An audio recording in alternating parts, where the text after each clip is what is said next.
আসসালামু আলাইকুম রহমতুল্লাহি ওবরকাতুহু। সম্মানিত দর্শক, সেনাবাহিনীর প্রধান জেনারেল ওয়াকারুজ্জামান এই মুহূর্তে রাশিয়া সফরে আছে যখন আজকে আমি এই ভিডিওটি করছি। সেনাবাহিনীর পক্ষ থেকে যে জিনিসটি বলা হচ্ছে যে এটি একটি দ্বিপাক্ষিক সামরিক ভিজিট। রাশিয়ার সঙ্গে আমাদের যে দ্বিপাক্ষিক সামরিক সম্পর্ক রয়েছে সেখানে এই সম্পর্ককে আরো গতিশীল করার জন্য এই ভিজিটের আয়োজন করা হয়েছে। দ্বিতীয়ত, রাশিয়ার ঘনিষ্ঠ আরেকটি দেশ, পূর্ব ইউরোপের আরেকটি দেশ ক্রোয়েশিয়া, সেখান থেকেও আমাদের কোনো সামরিক সরঞ্জাম কিভাবে আসে না আসে সেগুলো অত্যন্ত ইন্টারনাল কিছু বিষয় রয়েছে। চেকোস্লোভাকিয়া, তারপরে ক্রোয়েশিয়া, এই দেশগুলোর সঙ্গে আমাদের কিছু সামরিক সম্পর্ক রয়েছে পূর্ব ইউরোপের। তো তিনি সেই ক্রোয়েশিয়াতে যাবেন। দ্বিতীয়ত হলো যে গত 7 মাসে সেনাপ্রধান নজিরবিহীনভাবে অনেকগুলো দেশ ভ্রমণ করেছেন। আফ্রিকাতে তিনি ভ্রমণ করেছেন, আমেরিকাতে তিনি ভ্রমণ করেছেন, এবং তার সঙ্গে যারাই বাংলাদেশে এই গত 7 মাসে আসছে ডিফেক্টো সরকার প্রধানের মতোই তার সঙ্গে সবাই দেখা করছেন, সেটা রাষ্ট্রদূত হন, মন্ত্রী হন, কিংবা অনেক গুরুত্বপূর্ণ সামরিক কর্তা হন। আবার এমনও হয় যে বিদেশ থেকে অনেক কর্মকর্তা যারা সরকারের কোনো সচিবের সঙ্গে আলোচনা করেন না, ডক্টর মোহাম্মদ ইউনূসের সঙ্গে আলোচনা করেন না, সরাসরি এসে সেনাপ্রধানের সঙ্গে আলোচনা করে বৈঠক করে তারা আবার চলে যান। আবার বিশ্বের পরাক্রমশালী অনেক দেশের সেনাপ্রধান থেকে শুরু করে অনেক গুরুত্বপূর্ণ ব্যক্তি টেলিফোনে জেনারেল ওয়াকারুজ্জামানের সঙ্গে কথাবার্তা বলেন। তো এগুলো নিয়ে কানা ঘুষা হয়, এগুলো নিয়ে বিভিন্ন রকম সন্দেহ তৈরি হয়, এবং এগুলো নিয়ে নানা রকম আলোচনা সমালোচনা তৈরি হয়। দ্বিতীয়ত, আমরা জানি যে এই মুহূর্তে বাংলাদেশে দুটো বলয় কাজ করছে, সেনাপ্রধান এবং বঙ্গভবন। এটি একটি বলয় যা কিনা ডক্টর মোহাম্মদ ইউনূসের যারা পক্ষর লোক তাদের বক্তব্য যে এখানে ভারতের একটা প্রভাব আছে, শেখ হাসিনার একটা চক্রান্ত আছে, আওয়ামী লীগের একটা সংযোগ আছে, নানা রকম কথাবার্তা। আর যারা জেনারেল ওয়াকার সম্পর্কে জানেন তাদের বক্তব্য হলো যে না, তিনি নিপাট একজন ভদ্রলোক, নির্লোভ একজন ভদ্রলোক, তার টাকা পয়সার প্রতি লোভ লালসা কামনা বাসনা কখনোই ছিল না, একেবারেই একজন জেন্টলম্যান, ভদ্রলোক মানুষ। তার যদি লোভ থাকতো তাহলে ডক্টর ইউনূসকে তার ক্ষমতায় বসানোর দরকার ছিল না। তিনি সামরিক শাসন জারি করতে পারতেন, নিজেই ক্ষমতা দখল করতে পারতেন, কিংবা তার পছন্দের মানুষকে তিনি প্রধান উপদেষ্টা বানাতে পারতেন। ওইরকম পরিস্থিতি আগস্ট মাসের 5 তারিখ থেকে একেবারে আগস্ট মাসের 8 তারিখ পর্যন্ত ছিল। তো তিনি সেটা করেননি।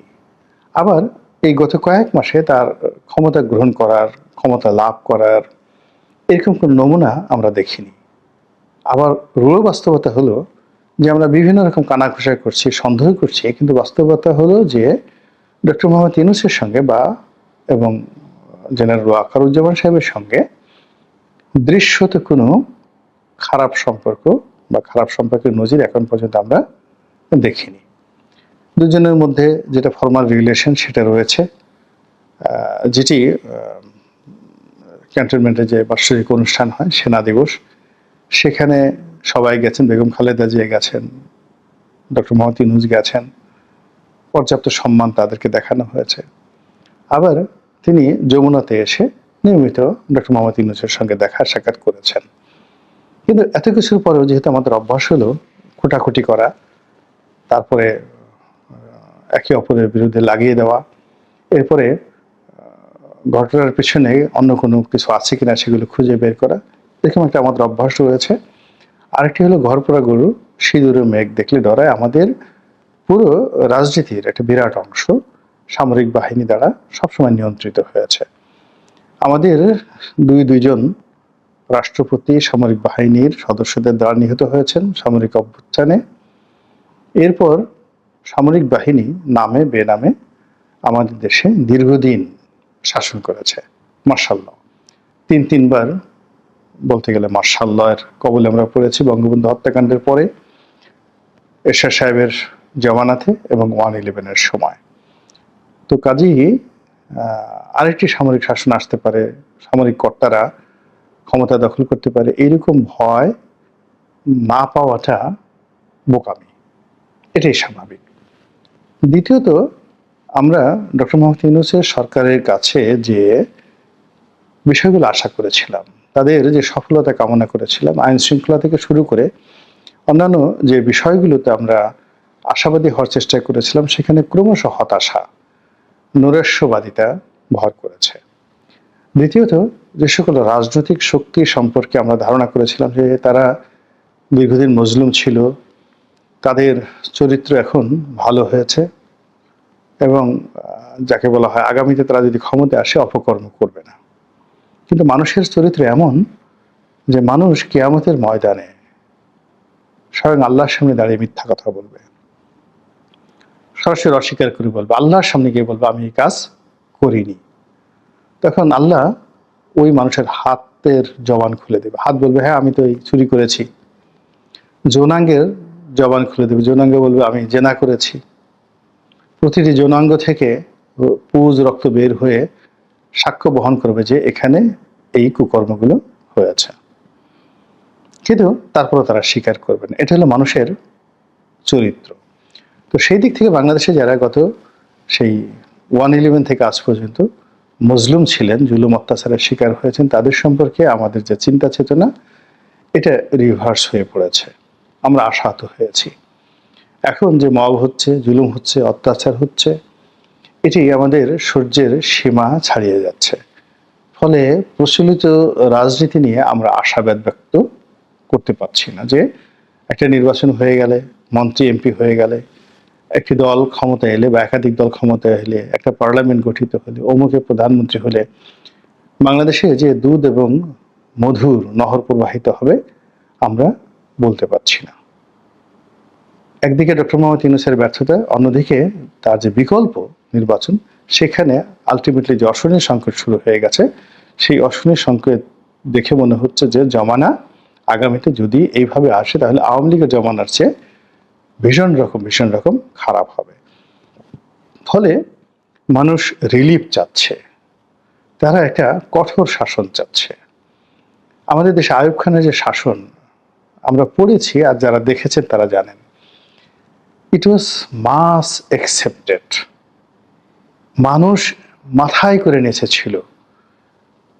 মানে 1951 থেকে 57 পর্যন্ত যে দুরবস্থা পূর্ব পাকিস্তান এবং পশ্চিম পাকিস্তানে গিয়েছে, সব ক্ষেত্রে মানুষ পাগল হয়ে গেছিল যে সমাজে একটা স্ট্যাবিলিটি আসুক এই জন্যে। ফলে কি হলো, যখন মার্শাল ল জারি হলো পুরো পাকিস্তানে আনন্দের বন্যা বয়ে গেল।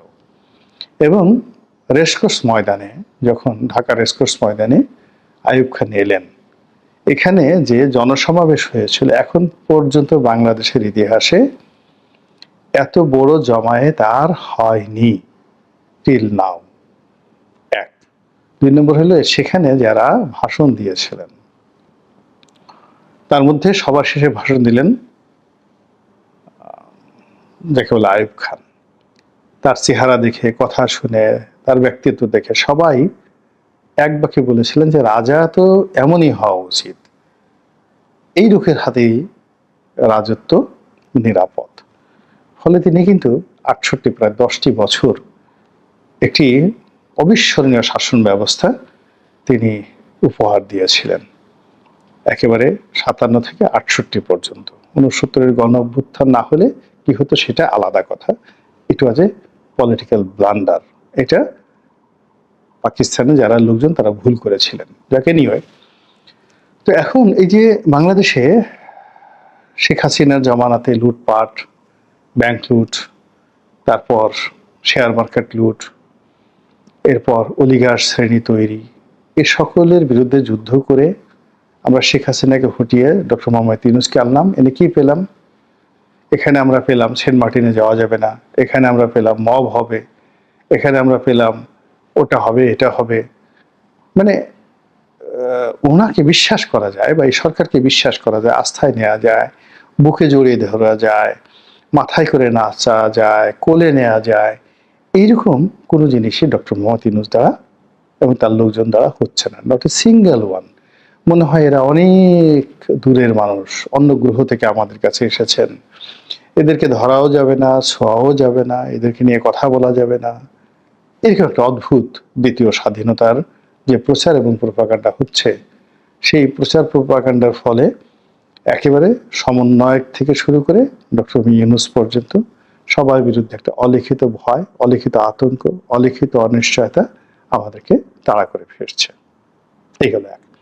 আর দ্বিতীয় যেই কথা বললাম যে ডক্টর মোহাম্মদ ইউনূসের বিকল্প যা কিছু হবে, নির্বাচন হবে, বিএনপি আসবে, জামাত আসবে, সমন্বয়ক আসবে এবং তারা এসে দেশ কিভাবে চালাবে, গত 7 মাসে আমরা যে নমুনা পেয়েছি, আমরা তামার পাতে লিখে দিতে পারি শেখ হাসিনার জমানাটার চাইতে 100 গুণ খারাপ অবস্থা তৈরি হবে।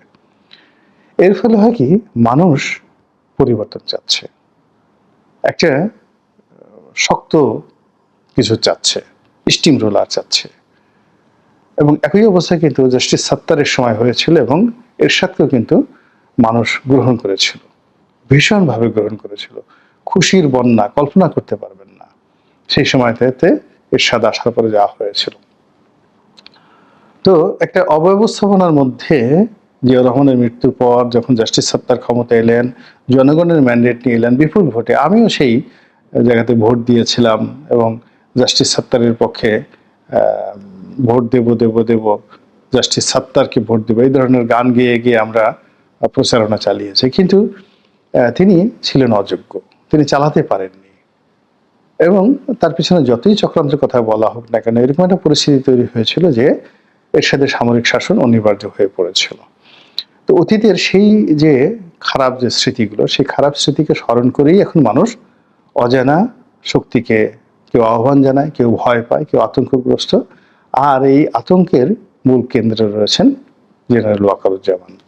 ফলে তিনি কোথায় যাচ্ছেন সেটি নিয়ে আলোচনা হয়, কেন রাশিয়া গেলেন সেটি নিয়ে আলোচনা হচ্ছে, কেন আমেরিকা গেলেন আলোচনা হচ্ছে, ভারতীয় সেনাপ্রধান কেন তার সঙ্গে একান্তে কথা বলেন এগুলো নিয়ে আলোচনা হচ্ছে। তার বিরুদ্ধে নানা রকম তিনি রয়্যাল এজেন্ট কথাবার্তা হচ্ছে।